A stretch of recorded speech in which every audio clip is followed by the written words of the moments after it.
Bienvenidos al Mundo Nos Mira desde la Usina del Arte y por el canal de la ciudad.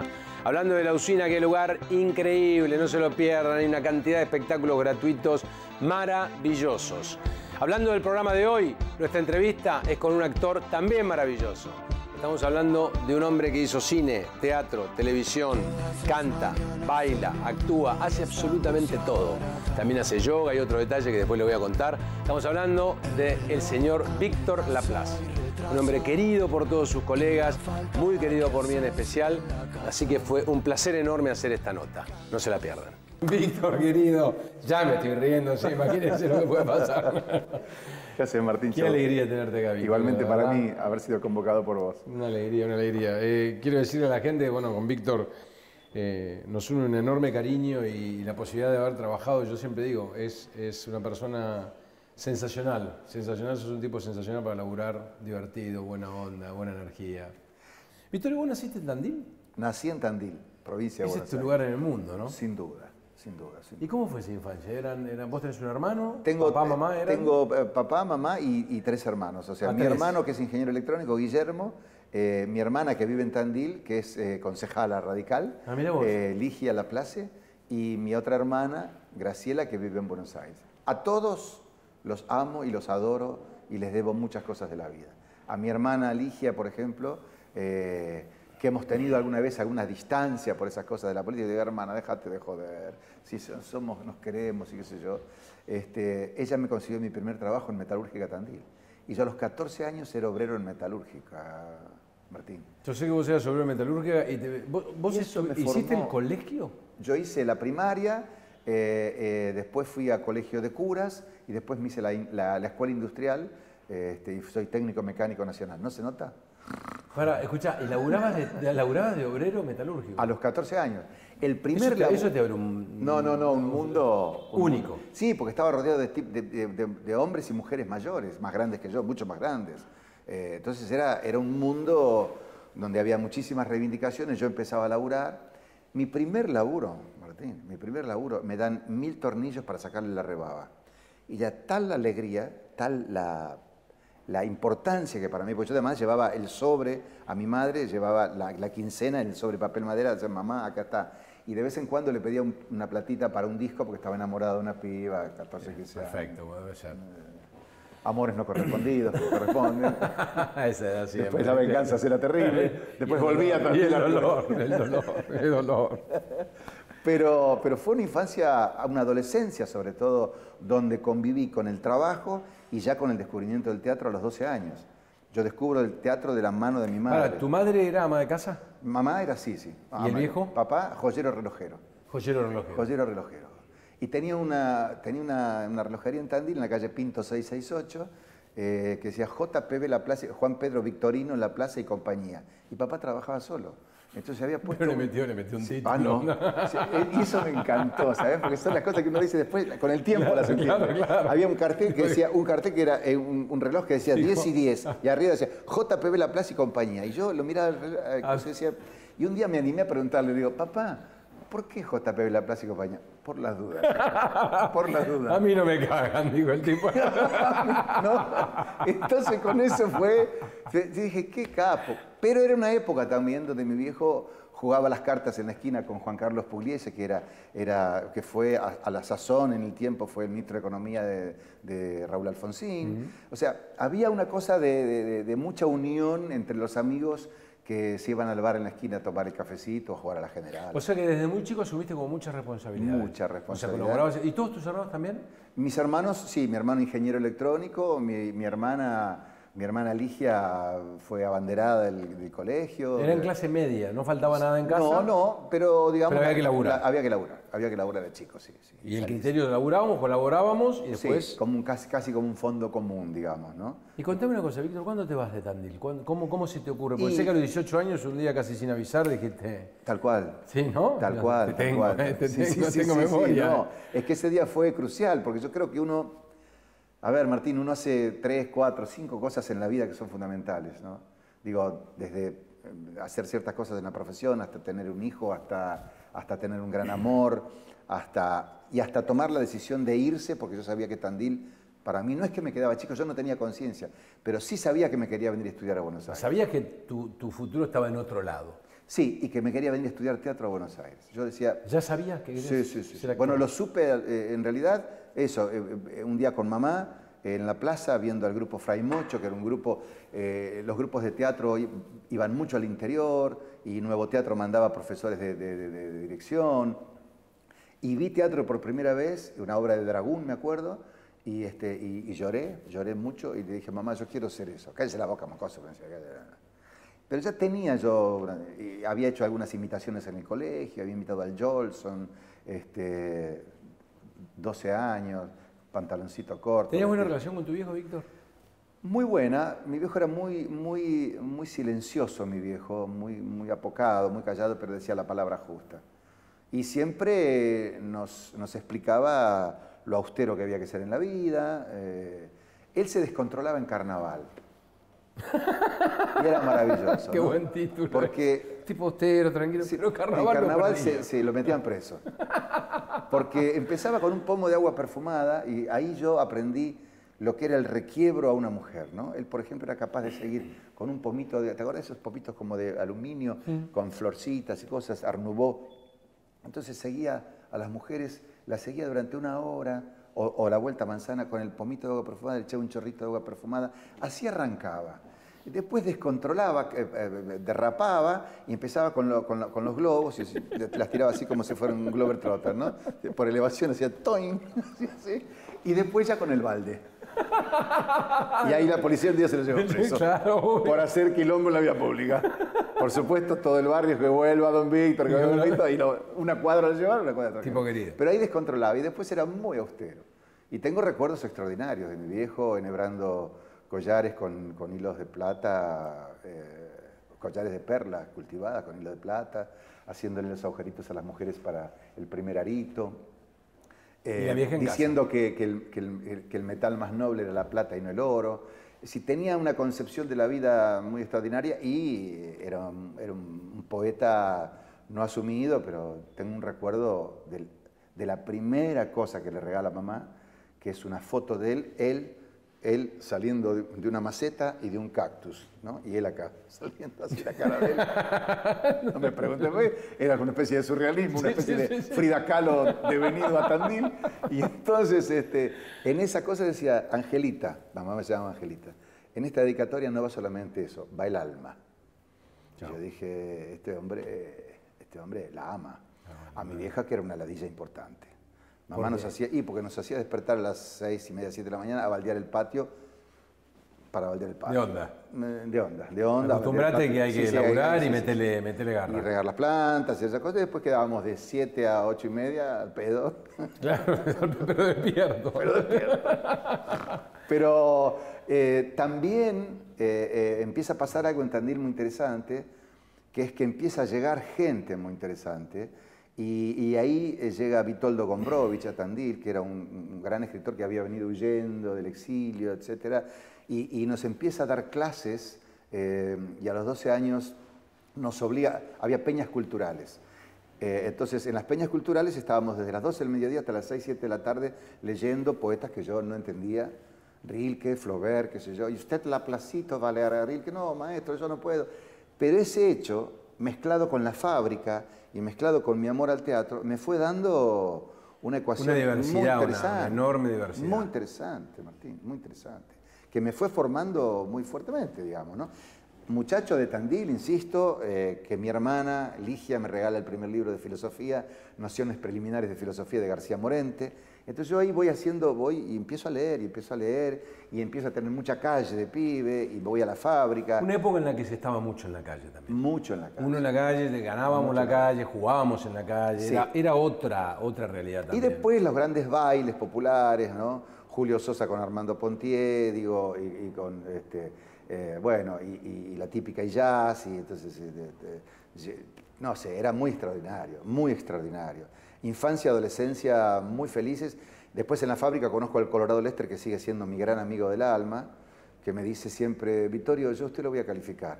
¿Usted me va a poner una calificación? Nos tratamos de usted siempre, ¿no? Yo cada vez que voy a Tandil nos comemos un bife con vino, y le voy a poner una calificación. Ah, sí, le digo, ¿y cuánto?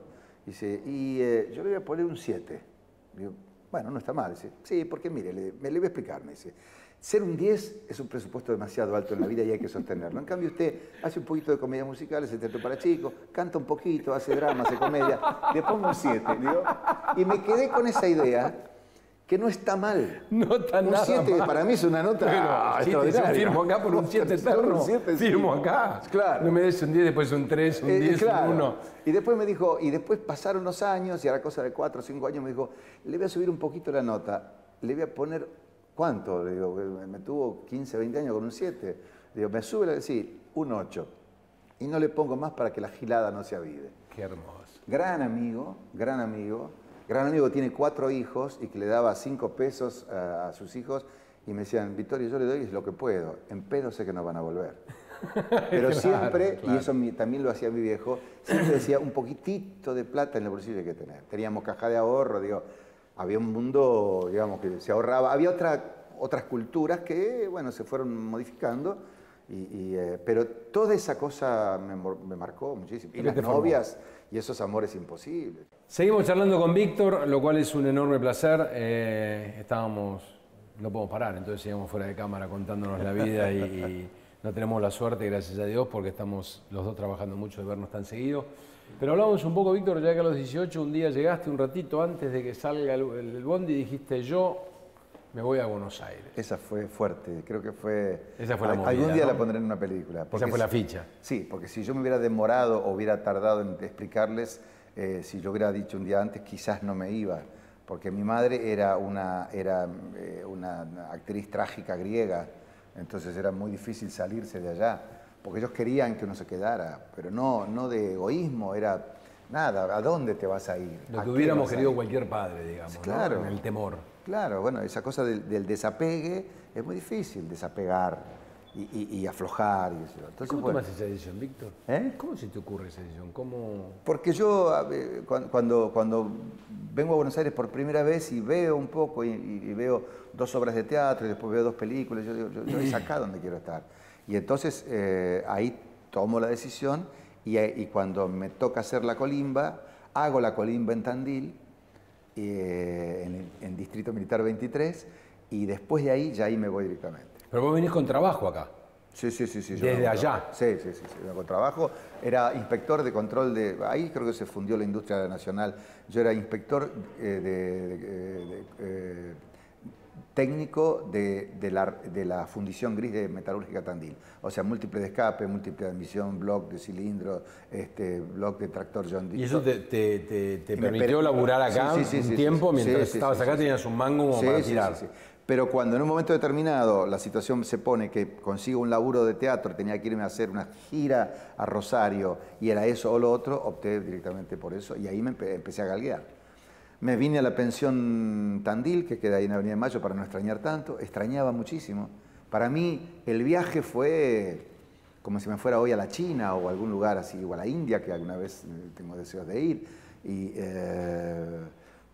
Pero fue una decisión muy fuerte y la pasé mal, de entrada la pasé mal. Estaba solo, bueno, mis hermanos estaban en La Plata estudiando, entonces iba los fines de semana a La Plata, pero la convicción ganó.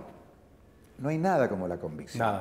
Nada como el sueño, ¿no? Aparte. ¿Viste? Esa meta y ahí me mandé. ¿Y cómo arrancaste? Y arranqué estudiando un nuevo teatro con Pedro Asquini, Alejandra Boero, Héctor Alterio, que nos daba unas clases de educación facial que decía que había 4 caras básicas, 2 que abren y 2 que cierran. Tristeza, alegría, enojo, asombro. Y estábamos con un espejito, así, 1 hora haciendo eso.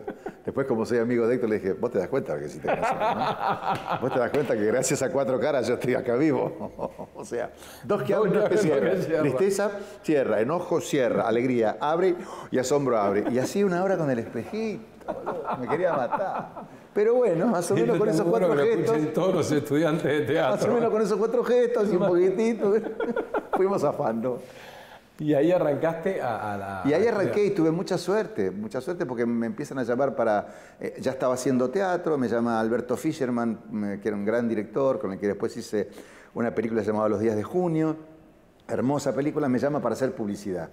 Y empiezo a hacer caramelos, no sé cuánto, y empiezo con eso. Después me llama Puenzo para hacer un chocolate y me llama Juan José. O sea que pasaste por el mundo de la publicidad sí. con bastante éxito previo a todo lo que te pasó. Sí, y ya estaba haciendo teatro y por eso me enganché. Y la publicidad me llevó a que me descubriera Jacinto Pérez Heredia, que acaba de fallecer, y que me llevó a hacer mi primera novela en Canal 13. Y ahí empecé Griselda la gitana rubia con Elizabeth Killian Estamos hablando de 20 y pico de pirulos. Sí, y ahí empezó todo. Y después, bueno, mucha suerte. Después teatro. ¿Qué te pasó con esto? Porque arrancás, digamos, a laburar, has hecho de todo, porque la verdad que has hecho cine, teatro, televisión, has sido un actor multipremiado, con éxito, Pero como es el Colorado Lester, un 7. Sí, no importa, pero está muy un 7 bien. muy exitoso. Muy exitoso. Siempre más cerca del 8 o 9, digamos. Pero bueno. Pero la verdad que me pregunto cómo viviste eso, ¿no? Viviendo de Tandil, donde un mensaje de austeridad, y ¿cómo te relacionaste con la popularidad, con el dinero, con la fama? ¿Cómo lo viviste, Víctor? Yo no tenía mucha conciencia de lo que me pasaba porque También tenía una cosa que me empezó a pasar que, por un lado, era como galán de la telenovela, digamos, ¿no? Pero por otra parte, después terminé siendo con Diana Álvarez el programa en Canal 9 y Alta Comedia con Alejandro Romay, digamos, programas que me obligaban a no hacerme el canchero, digamos, ¿no? O sea, no tenía espacio para la canchereada. Y con una dirección en aquel entonces. Sí, Nosotros y los Miedos, David Stiebel, hacíamos La Dama de las Camelias con Barbarita Mujica.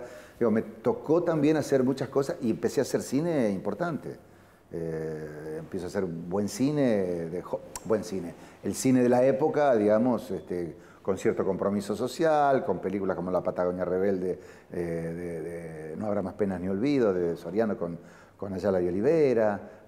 Empiezo con un cine, digamos, que me coloca Adiós Roberto, que fue una película, junto con Otra historia de amor de Américo Ortiz Arte, fueron las dos primeras películas sobre la homosexualidad. Digo, voy encontrando también, así como era aquel obrero y aquel muchacho, un compromiso social, no, tampoco diga banderas así, pero un compromiso social en cada cosa que hacía, perdón. Y eso también me fue dando como una especie de recato, de cierto equilibrio entre lo que era la vanagloria de todo lo que me pasaba y la realidad que empecé a ver claramente cuando empecé a tomar conciencia. Ya súper instalado y volviendo a Tandil de vez en cuando de todo paseo. El tiempo que podía. Todo el tiempo podía, pero de paseo, digamos. Hasta que nace Damián y le llevo a Damián a papá y bueno, ahí mi viejo, que nunca lo he visto llorar, lo vi llorar por primera vez y fue una emoción tan grande, porque dijo, el viejo debe haber sentido que era de pocas palabras y por las dudas. ¿Vos te encontrás con tu primera mujer a qué edad? Y yo muy joven también, 20 y pico de años. ¿Con Renata? Con Renata, sí. En el Ditela. Claro, ya. En el Ditela, en el Instituto Ditela, donde también pasaban tantas cosas extraordinarias con la cultura, y estaba Norman Brisky, y estaba Mario Trejo, y estaba Roberto Villanueva, y estaba Marta Minujín, y estaba Renata, y ahí la encuentro a Renata y me enamoro. Estamos hablando, ¿no? Me enamoro profundamente de Renata, y tenemos un hijo y nos vamos a vivir juntos. Y eso fue otro cambio, ¿no? Digamos, fueron, madurando con la vida. ¿Fue tu único hijo? Único hijo. Damián. Sí, Damián. ¿Qué hoy tiene? Tiene 42. Y ya es un hombre y hace las músicas de mis películas. Estoy muy feliz con Damián, somos grandes amigos, y nos encontramos a cenar una vez por semana. Él tiene su vida, yo, sé replegarme también como... ¿Y el viejo murió hace mucho? ¿Vive? Papá falleció, sí, yo estaba haciendo, en el 80 y pico, sí, hace tiempo, sí. ¿Pero alcanzó a verte en esplendor y curtió su nieto? Sí, claro, sí, lo curtió, sí. Feliz de la vida. Él leía La Nación los domingos y después yo leo La Nación por mi viejo, digamos, ¿no? Leo otros diarios, pero La Nación es sagrado para mí porque papá leía en silencio los domingos al mediodía La Nación, mientras mamá protestaba y hacía esas cosas maravillosas de mi vieja, que también yo creo que heredo la fuerza de mi vieja y lo poquitito de sabio que uno va adquiriendo es de mi viejo, que es esa cosa de saber replegarse y saber mirar, digamos, ¿no? Y mirar para adentro también. ¿En qué momento de la profesión te agarra Damián? ¿Damián? Tu hijo. ¿Cómo estabas vos cuando nace tu hijo? ¿Estabas lleno de laburo? Lleno de laburo, y pudiste igual estar con él, estar presente, porque es difícil, ¿no? Compaginar a veces muy difícil. El laburo, el éxito, el momento, porque viste que en la carrera a veces son muchos momentos. Sí, yo no sé si podría ahora tener un hijo, ya no está en mis planes, digo, pero me parece que esa idea de llevarlo a Damián a los teatros y que estuviera viendo los ensayos y que compartiera con nosotros y que le tuviera miedo a algunas obras de teatro, decía Julio César de Shakespeare, y él sufría porque era papá, decía que, ¿por qué haces esto? Y bueno, nada, pero compartía conmigo, yo lo llevaba a todos lados. Muy amigo, muy compinche, y muy de tratar de poner los límites en su momento. Él ha tenido también, como cualquier hijo de padres separados, ha tenido sus conflictos y sus momentos, ¿no? Pero por suerte estamos bien. Están contentos y unidos y bien. Y Renata también, bien, todo armónico. Todo armónico. Sí. Y contame una cosa, ¿cómo te agarra, digamos, uno de esos personajes que ha cambiado también mucho tu carrera es Juan Domingo Perón? Digamos. Y me agarra de grande, impensado. Juan Carlos de Sanso me dice, acá está este libro, yo creo que vos tenés que hacer este libro, vas a ser el mejor Perón de la historia. Y yo digo, pero vos estás loco. Le digo, ¿por qué yo? Dice, porque yo creo que vos...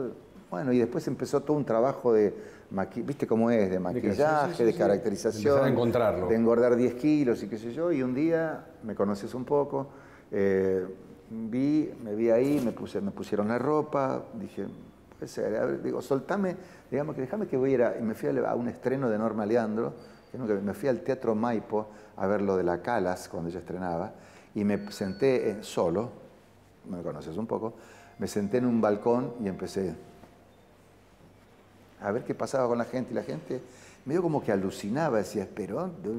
Y ahí dije, bueno, pasé la prueba, vamos a seguir. Y me animé con Perón, y después insistí con Perón, porque después lo hice en teatro. Pero yo ahora quiero que me cuentes todo lo que fue el resultado de lo de Perón. Vamos a terminar el programa de hoy, vamos a seguir charlando con Víctor, como siempre lo van a ver en el programa de mañana. Un placer, un enorme placer, nos vemos mañana.